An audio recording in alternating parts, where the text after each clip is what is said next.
우리가 하나님을 아는 것, 예수님을 아는 것이 무엇인지에 대해서 좀 생각을 해보겠는데요. 그러기 위해서 먼저 디모데후서 4장의 말씀을 보도록 하겠습니다. 디모데후서 4장 말씀입니다. 디모데후서 4장 6절부터 8절의 말씀입니다. 네, 디모데후서 4장 6절부터 보도록 하겠습니다.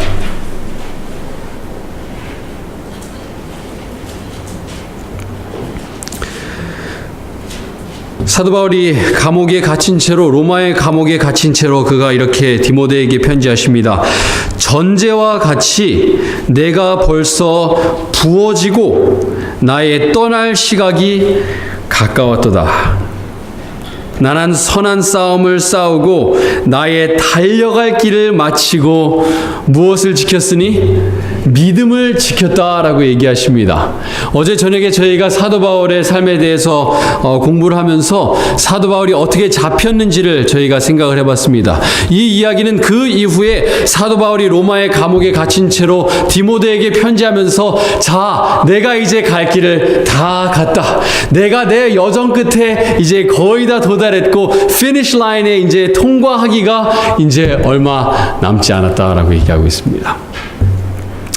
근데 그가 16절에 이렇게 얘기합니다. 16절에 내가 처음 변명할 때에, 내 자신을 변호할 때에, 법정에서 변호할 때에 나와 함께 한 자가 이제는 하나도 없고 다 나를 어떻게 했다? 버렸다라고 얘기하고 있습니다.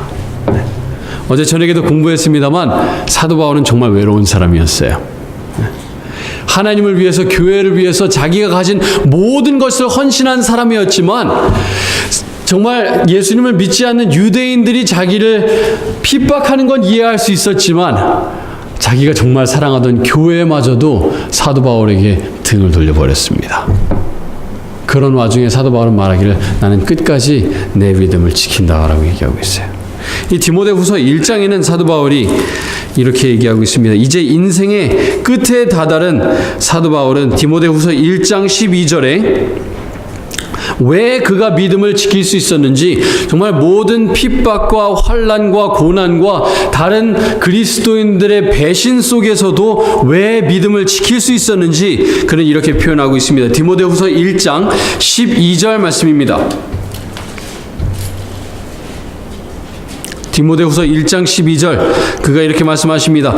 이로 말미암아 내가 또 이 고난을 받되 그럼에도 불구하고 부끄러워하지 아니하는 것은 왜 그런가? 내가 왜 그럼에도 불구하고 예수 그리스도를 전파하고 지금까지도 내 믿음을 저버리지 않는가? 그 이유는 내가 믿는 자를 내가 어떻게 하기 때문이다?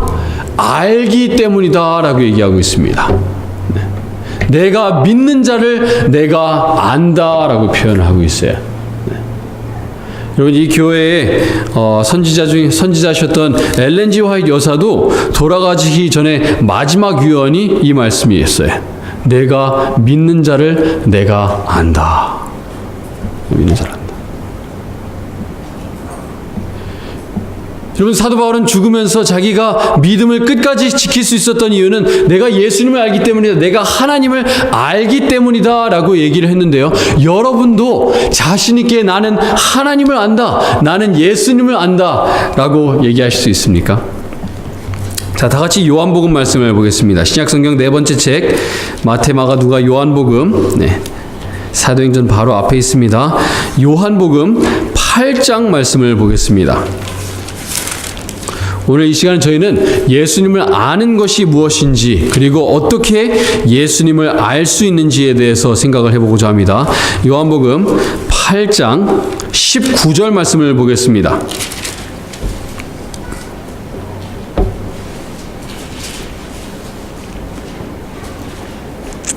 요한복음 8장 19절 말씀입니다. 예수님께서 바리새인들을 만나셔서 이야기하는 장면이 여기에 있습니다.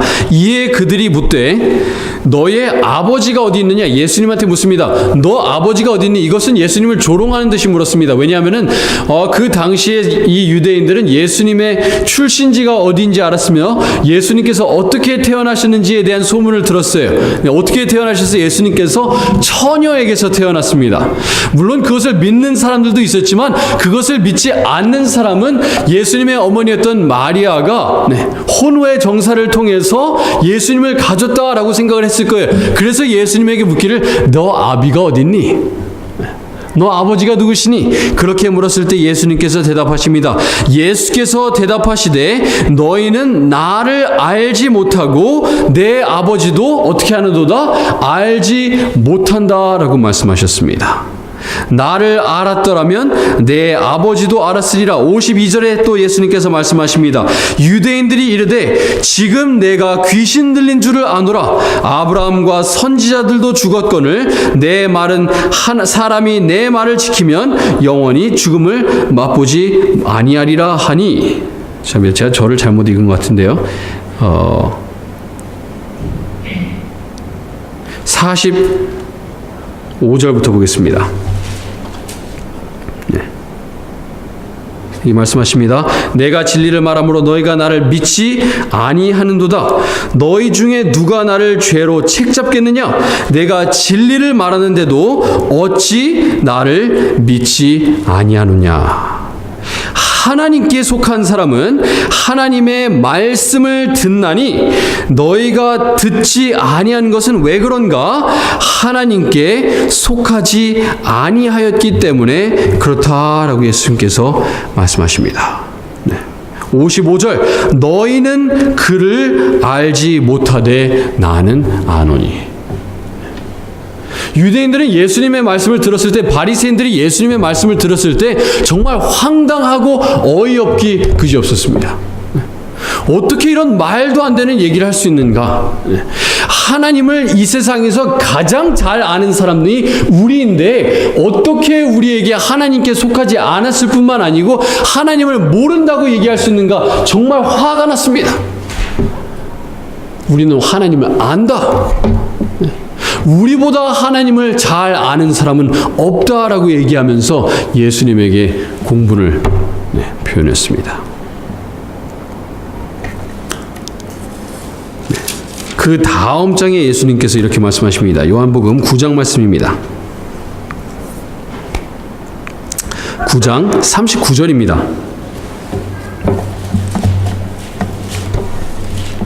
비슷한 맥락에서 예수님께서 말씀하십니다. 예수님께서 이르시되 내가 심판하러 이 세상에 왔으니 보지 못하는 자들은 보게 하고 보는 자들은 맹인이 되게 하려 함이라 하시니. 이 말씀을 좀 쉽게 좀 말씀을 드리자면은 예수님께서 사람들을 볼 수 있게 하기 위해서 이 땅에 오셨는데 어떤 사람들을 볼 수 있게 이 땅에 오셨는가 하면은 나는 보지 못한다라고 하는 사람들은 볼 수 있게 해주시고 나는 본다 라고 하는 사람들은 어떻게 하기 위해서 오셨는가 하면은 맹인이 되게 하기 위해서 이 땅에 오셨다라고 표현을 하세요. 그 얘기를 들었던 유대인들은 다시 한번 황당해하면서 예수님께 묻습니다. 40절 바리새인 중에 예수와 함께 있던 자들이 이 말씀을 듣고 이르되 우리도 맹인인가? 무슨 말도 안 되는 소린가? 왜 우리가 맹인인가? 우리는 하나님을 가장 잘 아는 사람이다. 그때 예수님께서 말씀하십니다. 예수께서 이르시되 너희가 오히려 맹인이 되었더라면 죄가 없으리언니와 본다고 하기 때문에 너희 죄가 그대로 있다라고 말씀하세요. 이 당시에 살고 있던 바리새인들의 잘못은 무엇이었는가 하면은 하나님을 알지 못하는데 하나님을 알지 못하는 것을 그들은 모르고 있었어요. 그들은 생각하기로 우리는 하나님을 잘 알고 있다. 우리는 하나님과 좋은 관계에 있다라고 그들은 착각하고 있었습니다. 예수님께서 말씀하시기를 나는 그런 사람들은 도와주고 싶어도 도와줄 수가 없다라고 말씀하세요. 내가 온 것은 나는 보지 못합니다. 저는 하나님을 제대로 알지 못합니다. 하는 사람은 눈을 떠서 하나님을 알 수 있게 해줄 수 있지만 저 하나님 잘 아는데요. 그런 사람은 도와주기 참 어렵다라고 말씀하세요. 여러분, 이 이야기는요, 1세기에 살고 있던 유대인들에게만 하신 말씀이 아니라 마지막 때를 살고 있는 우리들에게도 같은 말씀을 예수님께서는 하십니다. 여러분, 다 같이 요한계시록 3장 말씀을 보겠습니다. 저희가 몇 주 전에도 봤던 말씀인데요, 다시 한번 보겠습니다. 요한계시록 3장 14절 말씀입니다.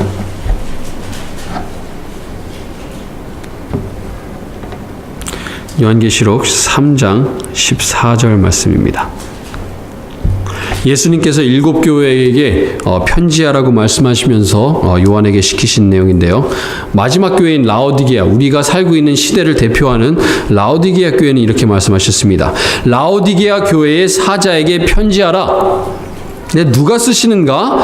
아멘이시요 충성되고 참된 증인이신 예수님께서 말씀하신다라고 말씀하세요. 왜 예수님께서 자기 자신을 그렇게 나타내셨을까요? 나는 아멘이다, 나는 진실되고 참된 증인이다라고 왜 예수님께서 말씀하셨을까요? 여러분, 아멘의 뜻이 무엇인가요? 우리가 기도하고 나면은 아멘 하죠. 여러분, 감동적인 말씀을 들으면 아멘이라고 말씀하십니다. 그 아멘의 뜻이 무엇입니까? 그대로 이루어지리라 라고 하는 뜻도 있고요, 진실되다 라는 뜻이에요. 믿을 수 있는 만한 말이다, 그런 뜻이에요. 예수님께서 자기 자신을 가리켜서 말씀하시기를 진실인 내가 너에게 말한다. 믿을 수 있는 참되고 진실된 증인이 너에게 말한다. 왜 그렇게 말씀하시는가 하면은 예수님께서 말씀하시는 그 내용을 라오디게아 교인들이 잘 믿지 않을 것을 아셨기 때문에 예수님께서 그렇게 말씀하십니다. 예수님께서 알고 있는 내용과 라오디게아 교인들이 알고 있는 내용이 완전히 다른 것을 알기 때문에 말씀하시기를, 자, 내가 진리다, 진리인 내가 너희에게 말한다. 무엇을 말씀하시는가? 17절, 너는 말하기를 나는 부자다. 영적으로 나는 부자다. 영적으로 부요하여서 내가 하나님을 알고 있는 지식에 부요하여서 부족한 것이 없다고 하는데, 너의 곤고한 것과 가련한 것과 가난한 것과 눈먼 것과 벌거벗은 것을 어떻게 하지 못하는도다, 알지 못한다라고 말씀하세요. 저희가 몇 주 전에 이 말씀을 공부하면서 이 교회에 5가지 문제가 있다고 말씀을 드렸습니다. 곤고한 것, 가련한 것, 가난한 것과 눈먼 것과 벌거벗은 이 5가지 문제가 있는데, 그 5가지 문제는 진짜 문제의 어떻게 보면 증상에 불과하지 않습니다. 진짜 문제는 무엇인가 하면 그 5가지 문제를 알지 못한다는 게 진짜 문제예요. 벌거벗은 임금님, 왜 문제였어요? 벌거벗은 것은 문제가 아니에요. 여러분, 샤워하실 때 벌거벗죠? 네. 벌거벗는 것은 문제가 아닌데, 내가 바깥을 돌아다닐 때에 내가 벌거벗은 것을 모르면 그게 문제예요. 알면은 어떻게 할 수 있어요? 알면은 옷을 입으면 돼요. 아, 내가 옷 벗었구나. 이제 샤워하고 나오면서, 아, 내가 옷 벗고 있으니까 이제 옷을 입으면 되겠구나. 내가 눈을 멀었다는 것을 알면은, 아, 내가 눈 멀었으니까 이제 내가 어떤 도움을 받아서 다녀야겠구나, 그렇게 생각하면 되는데, 내가 눈을 먼 상태에서 나는 본다고 생각하면 어떻게 하는 거예요? 부딪히는 거예요. 도움을 청할 수 있는 방법이 없습니다. 예수님께서 라오디게아 교회에 말씀하십니다. 너희들은 눈이 멀었다. 너희들은 보지 못하는데, 더 큰 문제는 보지 못하면서도, 하나님을 알지 못하면서도 하나님을 안다라고 착각하는 것이 진짜 문제다라고 말씀하세요.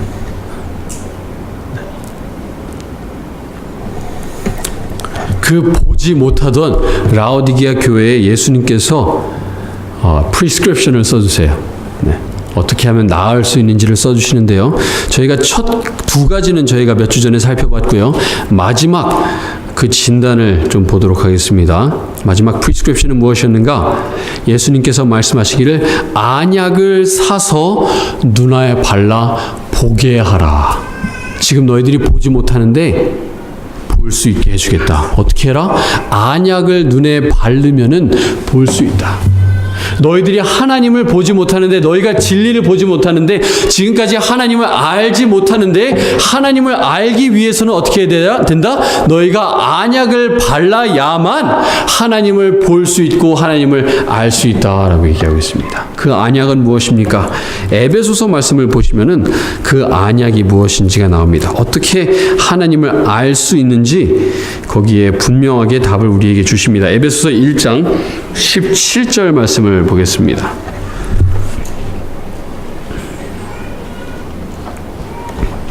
에베소서 1장 17절부터 19절의 말씀입니다.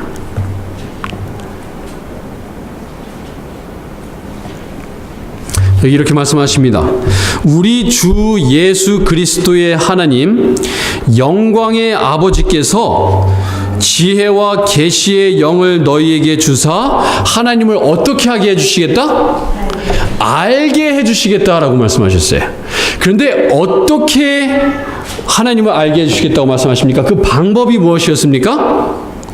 지혜와 계시에 무엇을 주셔서? 영을 주셔서 하나님을 알게 해주시겠다라고 말씀하십니다. 네. 계속해서 보겠습니다. 18절. 너희의 마음의 눈을 그렇게 해서 밝혀주시겠다. 너희들이 보지 못했는데, 하나님을 보지 못했는데 보게 해주겠다. 그의 부르심의 소망이 무엇이며 성도 안에서 그의 기업의 영광의 풍성함이 무엇이며 그의 힘의 위력으로 역사하심을 따라 믿는 우리에게 베푸신 능력의 지극히 크심이 어떠한 것을 너희로 어떻게 하시기를 구하노라? 알게 하시기를 구한다. 그런데 어떻게 알게 하신다고 말씀하셨습니까? 지혜와 계시의 영을 주실 때에 우리가 알 수 있다라고 말씀하세요. 그 영이 누구십니까? 성령님을 말씀하시는 거예요. 성령님께서 우리의 마음속에 들어오셔야만 진리이신 예수 그리스도를 만날 수가 있는 것입니다. 네. 그럴 때에만 우리가 하나님을 알아갈 수가 있는 것입니다. 네. 그래서 예수님께서 사마리아 여인을 만났을 때 말씀하시기를 우리가 무엇과 무엇으로 예배드려야 된다고 말씀하세요? 신령과 진정, 신령과 진리를 통해서 우리가 하나님께 예배드려야 되는데 그 두 가지는 같이 가는 거예요. 우리가 진리를 알기 위해서는 성령님 없이 아는 진리는 아무 의미가 없어요. 유대인들이, 바리새인들이 하나님의 진리를 가진다면 가졌다고 할 수 있었어요. 네, 가졌다면 가졌다고 할 수 있어요. 근데 그들에게는 무엇이 없었어요? 성령님께서 그들의 마음속에 없었어요. 성령님께서 그들의 마음속에 없었을 때 그들이 진리를 가진다라고 하더라도 그들은 실제로 진리를 가진 것이 아니었던 거예요. 하나님을 안다. 지식적으로 시험 봐가지고 100가지 문제 내면은 그들이 다 맞힐 수 있었을 것입니다. 주관식 문제를 내든지 객관식 문제를 내든지 그 시험 문제를 다 맞출 수 있었을지는 모르지만 그들은 하나님을 알지 못했어요. 왜? 그들의 마음속에 성령님께서 함께하지 못했기 때문에 그렇습니다.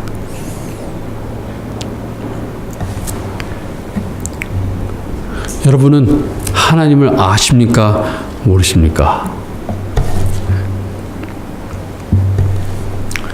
여러분, 제가 1990년대 초에 90년 정도부터 한 93년도까지 어디에 살았는가 하면 시카고에 살았어요.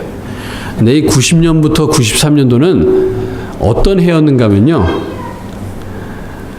시카고 불스가 가장 전성기였던 때. 여러분, 농구팀이었던 시카고 불스, 농구팀인 시카고 불스 들어보셨을 겁니다. 근데 제가 딱 그때 시카고에 살고 있었어요. 근데 제가 그 당시 어렸을 때 했던 기도들이 잘 기억은 안 나는데요. 92년도였는지 93년도였는지 이제 이 시카고 불스가 지고 있는데 제가 기도하던 게 생각이 나요. 결승전 때 하나님 우리 시카고 불스가 이길 수 있게 해주십시오. 그렇게 기도하던 게 생각이 나요. 네. 근데 그 당시에 시카고 불스를 이끌던 선수가 누군지 아시죠? 네, 마이클 조던입니다. 역대 최고의 농구 선수로 추앙받는 마이클 조던. 근데 그 당시에 마이클 조던과 같이 뛰던 선수 중에 하나가 누군가 하면은 BJ 아름스트롱이라고 하는 선수가 있어요. 포인트 가드고 이제 3점 슛을 잘 쏘던 선수가 있는데요. 그 BJ 아름스트롱이 한 번은 인터뷰를 하면서 왜 마이클 조던이 그렇게 위대한 선수였는가라는 질문을 받게 되었습니다. 근데 BJ 아름스트롱은 뭐라고 얘기했는가 하면은 마이클 조던은 경기를 뛸 때에 경기 점수를 알지 못했다고 얘기를 해요. 네. 경기가 몇 대 몇이었는지를 마이클 조던에게 물어보면은 마이클 조던은 뭐라고 대답하는가 하면은 0대 0이다라고 얘기를 했다 그래요. 그게 지금 first quarter, 1쿼터든지 3쿼터든지 4쿼터든지 마이클 조던은 어떤 식으로 경기를 뛰었는가 하면은 지금이 0대 0인 상황이기 때문에 팀이 20점을 앞서고 있든지 아니면 10점을 뒤지고 있든지 간에 마이클 조던은 뭐라고 생각하는 거예요? 지금은 0대 0이다. 내가 할 일은 뭐 해야 되는 거예요? 골을 넣어야 된다라고 생각하는 거예요. 네. 그래서 마이클 조던은 그 팀의 이제 어린 선수들 후배들한테 자주 물었다 그래요. 야, 지금 몇 대 몇이니? 그러면 후배 선수들이 경기 이 점수판을 보겠죠. 아, 몇 대 몇이에요? 그러면 마이클 조던이 아니다. 그 점수 아니다. 0대 0이다. 그렇게 얘기했다 그래요. 제가 이 말씀을 왜 드리는가 하면은 우리가 하나님을 안다라고 생각하기보다는 나는 하나님을 잘 알지 못하기 때문에 오늘 내가 하나님을 더 잘 알았으면 좋겠다 하는 간절한 심정으로 여러분께서 사시면 좋겠어요. 아, 내가 경기 20점 앞서고 있으니까 좀 느슨하게 경기해도 되겠다. 그게 아니라 지금은 0대 0이기 때문에 우리 팀이 이기기 위해서는 내가 점수를 넣어야 된다라는 심정으로 내가 하나님을 충분히 알지 못하기 때문에 성령님 오늘 다시 한번 제 마음속에 들어오시고 성령님의 침례를 제가 오늘 받게 해주셔서 하나님을 더 알게 해주십시오. 네. 제가 하나님을 알기에 더 갈급합니다. 이 말씀 속에 계시는 예수님께서 요한복음 5장 39절에 말씀하신 것처럼 이 말씀이 내게 대하여 증언한다고 말씀하셨는데 이 말씀을 통해서 예수님을 더 잘 알 수 있게 해주십시오. 마치 처음 연애할 때에 상대방을 알아가는 것처럼 0대 0인 상황에서 상대방을 알아가는 것처럼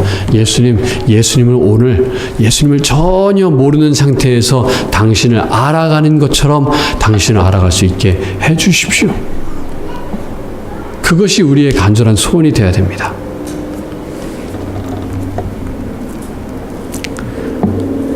하나님을 안다라고 착각하던 사람들에 대해서 요한 1서에 다시 한번 이렇게 얘기합니다. 요한 1서의 말씀을 좀 보겠습니다.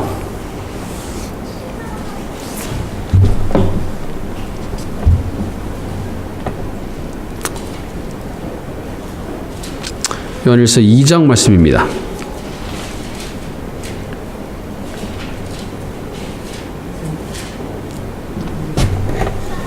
요한일서 2장 3절과 4절의 말씀입니다. 네. 이렇게 말씀하세요. 우리가 그의 계명을 지키면 이로써 지킬 때에 그러면 어떻게 되는가? 우리가 그를 어떻게 하는 줄로 알 것이요? 아는 줄로 알 것이다. 우리가 하나님의 계명을 지키면은 우리가 하나님을 아는 것이다라고 얘기하세요. 그런데 4절 그를 아노라라고 얘기하면서 그의 계명을 지키지 아니하는 사람은 어떻게 하는 사람이라는 거예요? 거짓말하는 사람이다. 다른 말로 해서 하나님을 안다는 얘기예요? 모른다는 얘기예요? 모른다는 얘기예요. 거짓말하는 자여 진리가 그 속에 있지 않다라고 말씀하세요. 그런데 그 계명은 무엇입니까? 그 다음 장에 말씀하십니다. 요한일서 3장 23절 말씀입니다. 그의 계명은 이것이다. 무엇인가? 곧 그 아들 예수 그리스도의 이름을 믿고 그가 우리에게 주신 계명대로 서로 어떻게 하는 것이니라? 사랑하는 것이다. 그의 계명을 지키는 사람을 하나님을 안다고 하셨는데 그의 계명은 어떻게 하는 거라고요? 서로 어떻게 하라? 서로 사랑하라. 네. 그게 하나님을 아는 것이다 라고 말씀하세요. 우리가 서로를 사랑할 때에 하나님을 알아가는 것이고, 하나님을 아는 사람 중에 서로를 사랑하지 않는 사람은 없다라고 말씀하세요. 그래서 그 다음 장에 다시 한번 말씀하십니다. 요한일서 4장 7절 말씀입니다. 사랑하는 자들아, 우리가 서로 사랑하자. 사랑은 하나님께 속한 것이니 사랑하는 자마다 하나님으로부터 나서 하나님을 어떻게 하고? 알고, 사랑하지 아니하는 자는 하나님을 알지 못하나니 이는 하나님은 사랑이심이라. 여러분, 내 마음속에 다른 사람을 미워하는 마음이 있을 때 우리는 하나님을 잊어버린 것입니다. 하나님을 안다라고 말로는 할 수 있지만 하나님에 대한 시험을 풀어서 10가지 문제를 다 맞출 수 있다고 하더라도 내가 내 형제를, 내 자매를, 이 교회의 교우들을 미워하는 마음이 내 마음속에 있다면 그것은 하나님을 알지 않은 것이 아닙니다. 정말로 하나님을 사랑할 때 하나님을 안다는 것은 하나님, 사랑하기 쉬운 하나님만 사랑하는 것이 아니라 이 중에 가장 작은 자들. 마태복음 25장에 예수님께서 재림하실 때에 두 편으로 가르면서 말씀하십니다. 내가 배고플 때에 너가 나한테 먹을 것을 주었다. 그때 우편에 있는 자들이 예수님께 굉장히 의아해하면서 묻습니다. 예수님, 저희 예수님 밥 먹여드린 적 없는데요?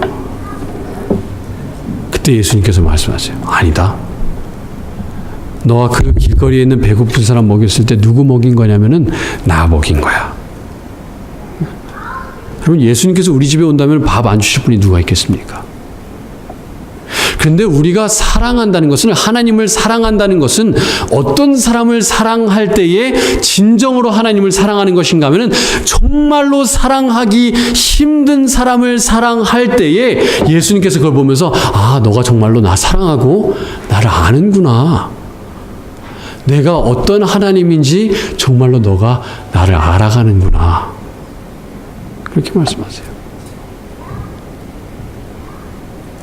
정말 원수 같은 그 사람에게 내가 사랑을 베풀 때에, 그 사람에게 내가 가진 것을 줄 때에 하나님께서 말씀하십니다. 잘 받았다. 고맙다.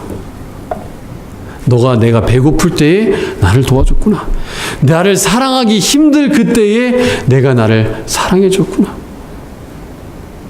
아까 저희가 봤던 디모데후서 4장의 말씀에서도 사도 바울이 말씀하셨죠.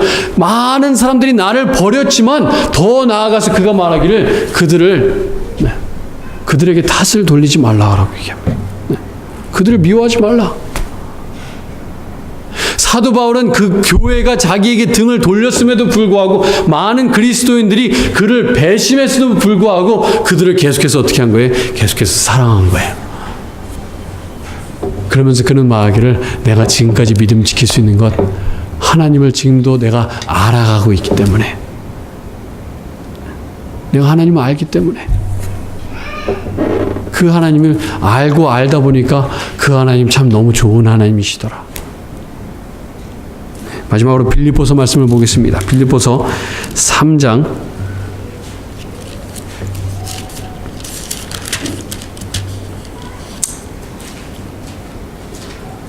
8절 말씀입니다.